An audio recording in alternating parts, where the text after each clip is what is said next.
It's that time, another episode. More mommies, more problems. Welcome back to More Mommies, More Problems, your podcast destination for all things mommy. I'm your host, Kaylia Flowers, and today we have Tara Nicolina Carroll here with us. My good friend. How you doing? I am great. Oh, I'm so good. I'm so excited. We had just tried to do this last week. Maybe it was the week before last week. Yeah. And girl, the sound, we had a whole thing. That was so disappointing. We talked for so long. Like, I think it was like 9:30 when we got off the phone. And we started talking at like 5. And I went back to watch our conversation. I was just talking about it. But you were like... And we were laughing. Like, you could see it. And you just could not hear the audio. And I was so upset. So we're going to try it again and get it right. This is going to be the one. This is the one. This is the one. I can feel it. So tell us, how you doing? I'm good.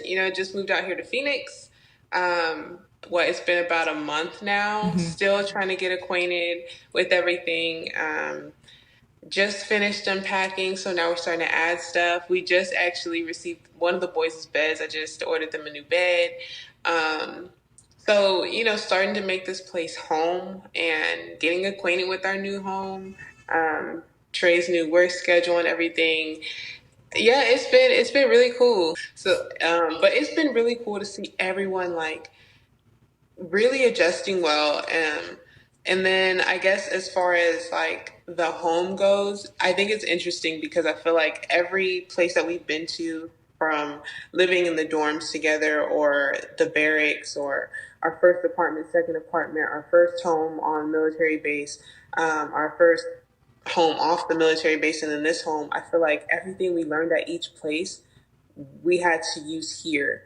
And so it's been really interesting and to unpack all that. And even the area, like every single part that we've been to thus far in Phoenix, mm-hmm. It's like it reminds us of everywhere we've lived: Fresno, Lemoore, Irvine, like San Diego, each place, the Bay. It's like wild. I'm like, yo, like, God, were you preparing us in small increments? And now like we're surrounded by all of it in one space. It's really interesting. Yeah, that's really cool. Well, I'm happy that you guys are getting used to it. I totally get it with like, anytime you have a change, it probably takes like a month or two before you really feel like you've clicked over into like, you find your groove. And so kids, the potty training, like all of that, I empathize and I understand. I understand totally. So, I mean, I guess you kind of started it, but you got some cool shit going on. Give us a rundown of some of that. Right now, currently, I've partnered with a couple of brands. So I'm working with the Dude brand, which is so funny. They produce wipes, all natural, plant-based. But I'm working with them right now. So Trey and I had just completed like a little commercial type thing. So funny. I think that's doing really well too. I'm seeing it like people are reacting to it. Yeah. God. So what I love about this, I was just telling Trey about this. So with this company, normally when you do sponsored content, it's based off of like likes and like comments and stuff like that. Not with this company. This company is just for views. And I love that because, people be looking at your stuff, but they don't want to comment. Mm-hmm. They don't want to like it. Yeah, so it's like, it's fine. I don't have to worry about that. I see you seeing. It already saw you, and it's already marked. It recorded your view. Thank you for the view. Thank you for stopping long enough. Thank you. For the view. I feel like you're doing a really good job, dude. I think it's really inspiring to see because, I do know you, and I've known you for like 11, 12, 13 years. A really long time. Since you were like 14. I think I was like 15 when I met you. Smoky Joe's Cafe. Yeah. Back in those Clovis days. Yikes. We have so much history. Like, it's always really inspiring to see people that come from where you come from who are, taking their skills and honing them in and like delivering it for the people and like, doing what you were put on the planet to do. So I think that's really cool. You know what I mean? And I think it's also cute to see like, wow, here we are, like 11, 12 years later, and we're still out here doing what we've been doing this whole time. Yes. In front of the camera, Yes. talking, sharing our truth. People, yes. Yes. Literally in front of the people. In front of the people. Do you have any future goals for where you're headed right now with you and your husband and what you're doing? So with this community that we're building, this year we're really focusing on building the friendship aspect in relationships, whether you're married or not. Just thinking long-term relationships, making sure that there's a friendship foundation, and then sustaining that through everything that happens in life, through death, through creating children, through losing people, Friends. Friends, family, drama, through changes like moving or changing jobs or losing a lot of money and low-key becoming broke or getting a lot of money and not knowing what the heck to do with it. All of those different things and sustaining that friendship. So that's what we're focusing on right now in the community that we're building, at least on Instagram and TikTok. And then looking in the years to come, we really want to travel and grow these couples. We want to take these couples and travel together with our family, with kids included at times. Our kids also need to be around seeing their parents love on each other. So not necessarily always doing just couple trips, but doing family trips as well. And I don't really see that. I don't really see like, ooh, take your whole family on this cruise or take your whole family on this resort or take your whole family to this cabin or whatever the case may be.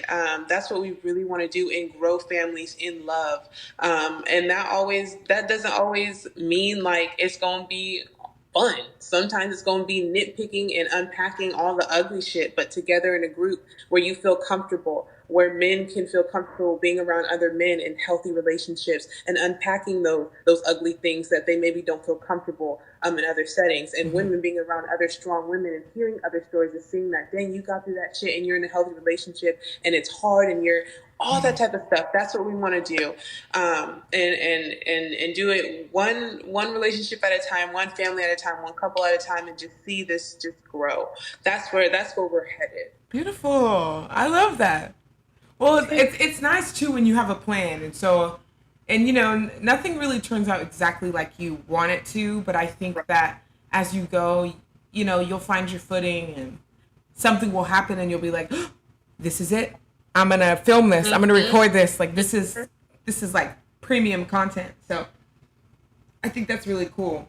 I kind of mentioned it before, but we actually go way back to those Clovis East drama room choir women's ensemble days. Oh boy. Some of my best memories of performing with you, or some of my best memories of performing were with you. Like you were just there, either giving me a ride home or people mistaking us on stage for each other. So we even, girl, there was so much. Like we were just, girl, high school was a mess. But so how does the Tara Nicolina now compare to, you from when you were like 14, 15 years old? I feel like back then I was me, like I was the me that I am now, but she was trapped. So the me that I am now, I just feel free. I feel, I feel that I am the same, but I just feel free to be who I was, who I felt like I couldn't be then. And that's in everything emotionally. Like I knew that I was very aware of my emotions back then. But I was told that I was sensitive. So that's where my mindset was, and I had to unlearn that through the journey of getting here, right? So now that I'm here, like I know that was my superpower back then, and I know that's my superpower now. I love my emotions, and I can read emotions. I can read people's emotions. I love when people can feel emotions. I love feeling everything. And then back then, as far as like physically, I mean, I'm still working on, and I can be honest with that. Like I struggle with body dysmorphia, thinking I'm either bigger or smaller than I am, and it's not realistic at all. Like and I still struggle with that, especially coming out of just having a child and all of that, and battling that. So that's still the same. Mentally, I guess there was a shift mentally. because I had to unlearn a lot of the mindsets that I had back then out of survival, and I'm not operating out of survival anymore. And so Mm. mentally, my mindset has shifted, and I can pinpoint when that happened. 2018 is really, I'm gonna say the end of 2017 when I went to Costa Rica, and then 2018 when I got back to the States. That's when my mindset really started to shift all the way till now. Mentally, emotionally, how many is there? Wait, mentally, emotionally, spiritually, Spiritually, physically, um, all the things. spiritually, I've definitely changed. I feel like I was back then, I was set up on this path of religion, which there's nothing against that, but I'll just say I give gratitude that that was my start. I was introduced, to God and everything. But on my journey, God introduced itself to me, and I learned a lot, and had to unlearn a lot and see that a lot of what I was following was religion and not God Faith. itself. Yeah. And um, yeah, so now where I am spiritually, I'm where the love is, the freedom is, spirituality, and my connection to God is so freeing. And it's been a journey, and I know it'll still be a journey. We talk about faith. I talk about faith all the time, and I don't care who gonna tell you faith over fear, yada yada. That's great, but faith is very hard. It is really hard. I don't care the most righteous person in the It's the world. I trust don't care. issues. It's, Yeah, yeah. it's hard. Faith Like means you're putting your trust in. something that you can't even You see. can't see it. You're like, are you there, God? Like, it's me, Fiona. You know what I mean? Like, you know?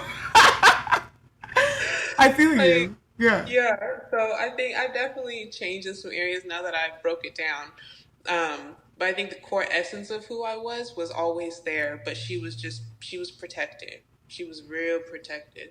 I really enjoyed hearing you talk about, where you've come from and where you are now, and how you've had to like unlearn things and you're growing. And I feel like now you're in a very good place, and we always have room to grow, but I can really feel the growth. You know what I mean? Having Yeah, known you for such a long time. And yeah. that's really cool about reconnecting with old high school friends.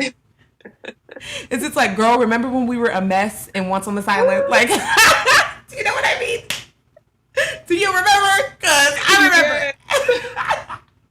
I remember getting Slurpees before rehearsal, you know? Do you remember? Actually, I was thinking about this. It's kind of a tangent, but not because we're talking about high school.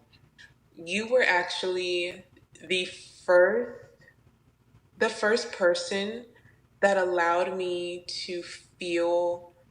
I wouldn't say I wouldn't say anger. I don't know what the emotion was that I felt, but you allowed me to feel it.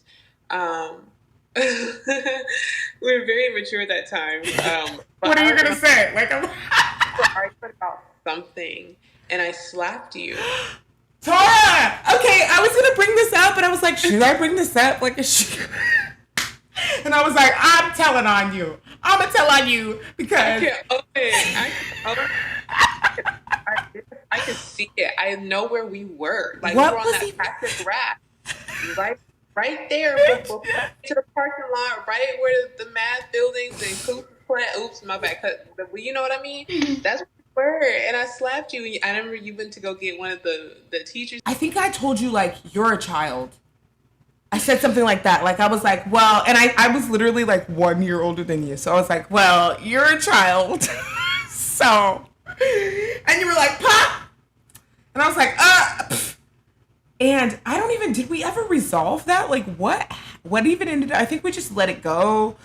I think we did just let it go because I know I think we did talk about it like after practice or something because we used to always like hang after school for a long Mm-hmm. time. I think we did talk about it because we had one of our other friends as like the middleman, but I don't know what it was. But in that moment, it was like, woo, I don't even know. And then I don't even know. I just send you so much gratitude. I also have to say, you called me out a few times in high school. Really? Yeah, you were giving me, it was when we were like back and forth going to the Met for, I think it was Once on this Island. I think when we were in that show. And I was talking about somebody in the cast that was getting on my nerves. But every time I was around her, I would do this people pleasing thing. So I would talk mad shit about this person. And I was like, so and so is so annoying. She thinks she's all that, blah, blah, blah. But then every time I was around her, I was like, oh my God, you're so funny. Because I was 15 and an idiot. And I remember you called me out and you were like, well, that's fake. And I was like, what do you mean? I'm not fake. You were like, okay, well, you're saying one thing and doing another. So that's literally how you said it. You were driving. And I was like, when you're young, you're not prepared for people to call you out. So I was really offended. And I was like, how dare she say that I'm fake? But like, to this day, I'm like, bitch, I was so fake. And like, that is something I have to work on all the time. It's like having an issue with someone and talking to someone else about it instead of like owning it and addressing the issue. Yeah, you're definitely one of the first people to call me out. And I think that we were both kind of maybe inspired by each other in different ways. We got double cast for the same parts. It's like and when you're black in Clovis, it's like, it's kind of a competition for roles because it's like, we are getting cast as the same part. So in that callback, it's me and you. And it's like, you're my friend, but like, we're in this callback and like, So it's just kind of funny thinking back on it because like, here we are again, kind of doing a similar thing to each other. But I think that's where authenticity really comes into play. Because like, if you're authentic to yourself, then like, it doesn't matter how similar someone else is to you. Like, they're them and you're you. And you have something very uniquely yours to offer, So anyway, thank you that was funny. The time machine back. God, we were a mess, girl. But is this where you thought you would be? Are you proud of yourself? Is there still more you kind of want to accomplish before 30 or what? So to answer the first question, no, this is not where I thought I was going to be. In a good way or a bad way? In a really, really good way. I like going into college, my whole focus was I'm going to get my theater, degree, and I'm going to audition for shows. I want to be on Broadway, my name in lights. That's what I wanted, right? Yeah. Then, freshman year, literally everything changed. And I guess to say in a sense, I let go of control and I just started kind of going down this path, and the path literally led me here, and it is better than anything I thought I was ever planning for myself. There's still some things in alignment. Like I still get blessed with opportunities where I still get my name in lights. One, my name is known. Like people know me. I have 63,000 followers on Instagram. That's weird. Like I got 73,000 on TikTok. That's weird. Like I've reached millions of people. 3 million have watched me walk across the stage at graduation. That's weird to me. Mm-hmm. Like that's crazy. That's in the same way that I wanted. I still have it, but in a way that that I needed, that I didn't know that I was going to need. Yeah. Being authentic to myself. I thought I wanted to be in Hollywood. I don't want to be in Hollywood. Hollywood can have Hollywood. I don't want to be over there. And, I still get to be on sets. Like, I get to be on sets, but I get to be myself. I get to model. I get to travel and see the world. All the things that I wanted to do that I thought was just down this one path and one way to get there. Like, going down this other path that, I was blindlessly going down, but I left myself open to options, and it literally got me here. And I say that to say for my future, there's still so much that I want to accomplish, but I'm also not going to to get there. I'm not just going to go down this one path to get there. I know that, no, I didn't get down one path to get here. I kind of just kind of followed. Yeah. And that's kind of where I want to go and see all that I'm capable of, and keep myself open to so many options and see what I'm capable of. Mm-hmm. I'm just to trust that I'm going to get there. Mm-hmm. That's amazing. Yeah, I love that. Thank you. So, I mean, we're already talking about it, but like, you have built a social media presence after years of dedication and growth and just slowly but surely making your way to where you are right now. Do you have any advice that you would give any mommies who are trying to build their own presence, or who maybe who want to just be a little bit more authentic and like figure out their own brand and like their unique thing that they can offer up to the community? Like, do you have any advice? Um, any and everything that you're doing on a daily basis, that you're naturally doing, that you're naturally loving to do, put it out there. Your people will find you. Don't go looking for your people. And it will be tempting to do that as you continue on your journey, as you are building your platform and your brand. It'll be very tempting as you're driving your own lane to look at the speed somebody else is going, or see what they doing in their car, or whatever they're, it's real tempting. But Mm-hmm. you have to stay real focused in the lane that you're going, the speed that Blinders. you're going. Yeah, like pay attention to the speed limits. Pay attention to who you're supposed to pick up in the car and who you're supposed to let get out the car. Mm. That's really important on the journey. But just to go your pace, that's something that I'm still learning. Because, in the beginning when you're starting out, because it's coming just from, no one's going to look at this, da da da da da. You're just putting it out there, right? And the intention is just like whoever sees it, sees it. That's first the intention. But then here come your people. Yes. So then you put this pressure on yourself because they're not there. You feel like they're putting it on you, but no, only we can allow ourselves to put that pressure on. We put this pressure on ourselves to show up for these people now, instead of again just showing up for ourselves, because that's who we started for this for anyway, and just Yeah. putting it out there. So I'm saying that from where I am, like just keep putting it out there. Mm-hmm. But remember, the intention is for you. Don't put that imaginary pressure. Or if you are putting it on, learn to start taking it off. Learn, and little by little. So if you're putting pressure on that, I need to have a full face because I don't want people to see this. No, just put it up. Just put it up there. I need to make sure my home is clean.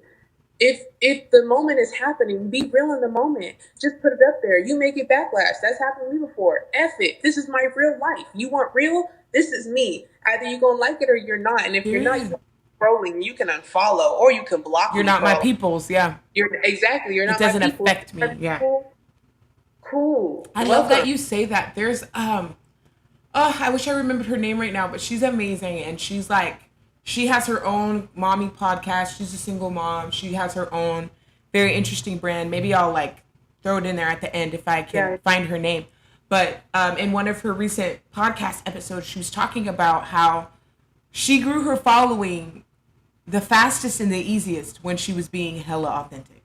So she's like, I grew my following the most when I was living in a garage. So it's like, if you could put yourself on the same level and be like, okay, this is social media. And like, yes, I'm cute and my kids are cute, but also I'm a person. Yes. I came from Fresno, California. Exactly. I live like right now, like I'm in an apartment. Like I'm not balling. I'm a lunch lady. Like that's my job. Exactly. You know what I mean? Exactly. So I love that because, so yeah, I mean, gosh, that's your advice. Is like be yourself all the way through, even after you get the followers Yep. and the people, and don't give yourself that unnecessary pressure that's not coming from nobody else. Like it's not, and to then up your game when more people are looking at if it. you are vulnerable, continue being vulnerable. Like I feel like sometimes people will reach a certain level and they'll stop being vulnerable, and it's like now I can't relate to you. Like you'll notice every now and then, like especially on my healing journey, I will post some real ass shit. Like because yeah, sometimes people will forget that I am a human. Like yeah, you see my relationship, and yes, that's my real life, but I'm still dealing with myself and my own traumas. Yeah. And I share that, so you see, like dang, so she still has to battle with her own mindset while dealing with this type of relationship. That must be hard. Like being real and authentic, even if you're living a great life, even or in the moments that you're living. Because not a lot of people are willing to do that. Yes, Absolutely. that like stay true to that. Beautiful. Yes. Period. See, we talked about it earlier. I was like, see, I feel like we're both in the right mindset for this to be a really good podcast episode. I'm so excited to put this up. You openly shared with your audience how you struggled with diastasis recti. We kind of talked about this last time. Did it feel really vulnerable to like share about that? What did the journey look like? It was like, what did the journey look like? Did it feel vulnerable to put yourself out there? Did you get like any kind of backlash I did receive some backlash. So during that time, BBLs were really big. And, I was starting to the surgery, and I was 4 months postpartum at the time. So everyone was talking about like, oh, are you getting a BBL? Are you getting your breasts done? Are you? Changing No, your I'm not. body. Even Yeah, if like you I'm were though, not. like Who cares? Yeah, like, but no, I have to do this, y'all. I have to. Like, this is a health concern. Um, and then I had people asking if I was getting a tummy tuck. Now, no, I didn't get a tummy tuck, but it's the same exact procedure as a tummy tuck. Okay. I didn't really have much tummy to tuck if they was trying to do that, but the procedure was exactly the same, just less invasive. So in a regular tummy tuck, there's a whole line that goes across. In this one, they just do 3 incisions on the side. Yeah. Um, And you said, girl, last time we talked about this, you were saying like it literally yours wasn't like, oh, I don't like the way this looks. Yours was like you said your I don't want to say it wrong. so my abs were like this far apart, right? So my intestines would go through and create this bulge that would make it look like I was still pregnant. And while my intestines are floating in the front, it would like hurt, like burn, like they're going past my rib cage. You're just like floating. Then behind my belly button, I had this hernia that made it look like I still had an outie. I never had an outie my whole life except while pregnant because the boys would push it out. But then after, it never went back. So the bulge, like you could feel this big thing of tissue just like right in the front. So with that being said, I could do all the workouts in the world. That would have never closed or healed anything. And I say that because there are a lot of women who think that, dang, I have a fupa. When no, girl, it's your intestines and they're really just floating, and you could have a hernia. Yeah. And Wow. yeah, that's real, but doctors won't tell you that. Like, I didn't know until I went in and was like, something's not right. Like, I've had a child before, and I know every pregnancy is different. My body's going to be different after. But why do I still look like I'm 4 months pregnant, and why does it hurt? Like, Yeah. and then it's like back pain too. So a lot of women will say that they have really bad back pain after. It's not just the epidural. No, if your abs are not properly together, you have no abdominal support. Support your body. You Yeah. have support. So now And then you're on your you back. have titties, and you're girl. Yeah. Yeah. Yeah. So that's why I felt like I needed to be open about it. I still have women that will come in my DMs and they'll ask about the surgery.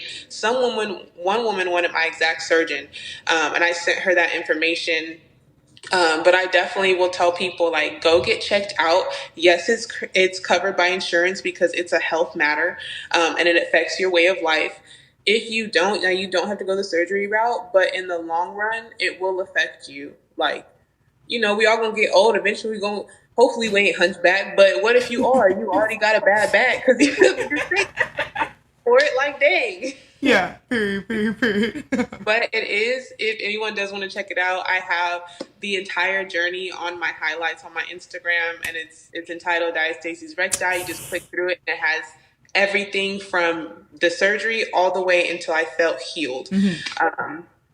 Yeah. Go follow her at Tara Nicolina. She's got a lot of amazing content as well on Instagram. Do you have a YouTube channel? Are you developing that? It's funny that you ask. You were talking about that. We started the YouTube back in 2020. That's where we started, right? And then we stopped because we felt like it was just too fake. I hated having the whole jingle, where the carrots? Hang it. I felt like YouTube was just so fake. So we stopped doing YouTube, right? But then we got this idea, which I can speak about it because it's not an idea. We're about to post the first video soon after recording. But we started our own, I guess you could say podcast, but it's literally just us talking about all the taboo topics in relationships that people don't talk about. So like talking about the guy group chats, or talking about like what women really talk about when we can't be open with you, like, or certain things that you go through in your relationships. Sex, like probably, yeah. Yeah, like we're gonna get in the nitty gritty, dealing with friends or opposite sex friends, and dealing with family members who don't like your spouse, and how to go through that, or standing up for your spouse against your. All those topics we're about to get into. We literally just got the mics. They just came in from Amazon. I love that. That's And exciting. I've been sleeping on it. I have to be honest, girl. Like, I've been sleeping on it, and the Lord's been getting my ass. Like, if you don't do this, I'm about to give this to somebody else who's about to do this because it needs to be done. So you're like, let me do it because Let that's me do something it. I'm not seeing either. Like, That's exactly. you see lots of like vlogs about Yeah, relationships and how like cool their lives are, but not not stuff real. like yeah. Like, we're about to get real. And so that's what's about to start. That's Like, exciting. That's it's going to exciting. be on the same channel. It's the Carols. It's the same YouTube channel. I'm not going to start a new one because I had to work to get them 200 subscribers. Man, Period. it's hard out here. I feel you. But I'll be happy every time I get a new subscriber on YouTube. I'm like, Yes. okay, because it's tough. It's not. It's a little easier on TikTok. I feel like it's a lot easier because people just be scrolling and like follow, follow, follow. But Yeah. like Instagram is a little challenging too. It really just depends. But like YouTube, it's hard. I think with YouTube, it's really going to come down to being yourself and Yeah, offering up that unique thing that only you have to offer. So yeah. you talk about childhood trauma and working through the wounds so that you can show up in your marriage. Do you sit down with your kids in that same way and try? I mean, I know they're young right now, but like, is that something in your plan to like let them see you? Funny, we were just talking about this at breakfast because Titus, he's 3.5, and so he's at the age where like he's a three-nager. Like he knows that he doesn't have to listen to mommy, daddy. He don't. He knows he's his own person. Um, and so with that, there were well, with that there was a moment where like I was triggered because Titus is he's my theater kid. He's nice and loud and rambunctious. Um, but I think there was a moment where I was really like overwhelmed and just touched out, overstimulated, and his yelling was triggering because growing up, that's all I heard. My dad, that's all the nigga did was yell. Okay, that's all he did. The tone was yelling. Okay, um, so here Titus is yelling, and it was triggering as a little girl in me was getting yelled at, and so I was telling him, I was like, Titus, can you please stop? And I was being very calm. Titus was thinking I was playing. He's a kid. He wasn't understanding that. So I texted Trey and I was like, I can't. I was like starting to cry now. Like every time Titus raised his voice, it would trigger me to cry, and I had to separate myself. And I came back, and Titus was like, he oblivious. He said, "You okay, mommy?" And I was like, "No." And I did have a talk. I said, "Mommy grew up being around a lot of yelling, and his ears opened up. He was like a little dog. Puppies when they like ears go back. He was like, Yeah. and I did a conversation. I was like, it was really hard for me. Mommy was trying to communicate to you to tell you, can you please lower your voice? And I know you probably thought I was playing, but I wasn't playing. And in those moments, it was really hard for me. So mommy had to separate herself. And he said, okay, mommy. Now, whether he understood it or not, I'm practicing having those conversations because if I don't practice him, it's going to be like when he is able to be receptive. But we were talking about that this morning because as a parent now, again, I have a lot of healing with both of my parents, but a lot that I really focus on right now in the forefront is with my dad. But I understand that like my dad was either not healing or trying to run from healing from a lot of his own shit and having two little girls. He didn't raise any other of his other children. So the first two kids that he decides to raise, he's by himself. That's probably a whole whirlwind. Like he's not bringing money into the home. So as a man, I could only imagine how that feels. And then he has all this trauma coming up. Now I get you didn't know how to communicate. You didn't even have the self-awareness to know that you were dealing with that, number one. But two, if you didn't have the self-awareness, then you couldn't communicate, hey, daddy is going through a lot of things mentally that have nothing to do with you. Or I don't even know how to raise kids. I didn't raise my other kids. I don't know what the fuck I'm doing and I don't want to mess up. You have to be honest with yourself though. Yeah, like that's the first part. Like first you have to be honest with yourself and swallow that pill. Like, dang, like, and that's what I had to do with Titus. I was like, this has nothing to do with him, but I'm still struggling in this area and I have to swallow that hard pill. I do all this healing, right? But in this one area, I am really broken still. And I had to suck that up. And then I had to communicate that to the person that was affecting that trigger, whether he was receptive or not. Again, he's 3.5, but I'm practicing that because whether it's him or another person that I'm in a relation with, I have to know how to go about those steps to communicate that to the next person so that they can know. And then, whatever they receive to do with that is on that end. Like Titus, he was like, okay, mommy, and what have you. But yeah, and I pray that I keep that up as the boys continue, especially because they're men, and I want them to be very receptive to emotion, to others' emotions and their own emotions. I don't want them to have to learn that, growing up, because it's hard to have to learn it, especially after you reach a certain point. You're battling all these other thoughts after all these years instead of already knowing because you've learned it and you've practiced it as a child. That's so good. Thank you. Well, thank you so much. I love you, family. Yeah. We have to do the little thing. It's going to be delayed, but it's okay. So you going like this. Ready? Ready? Thank you for listening to our podcast. More mommies, more problems. See you later. I'm going to get it next time. And we're out.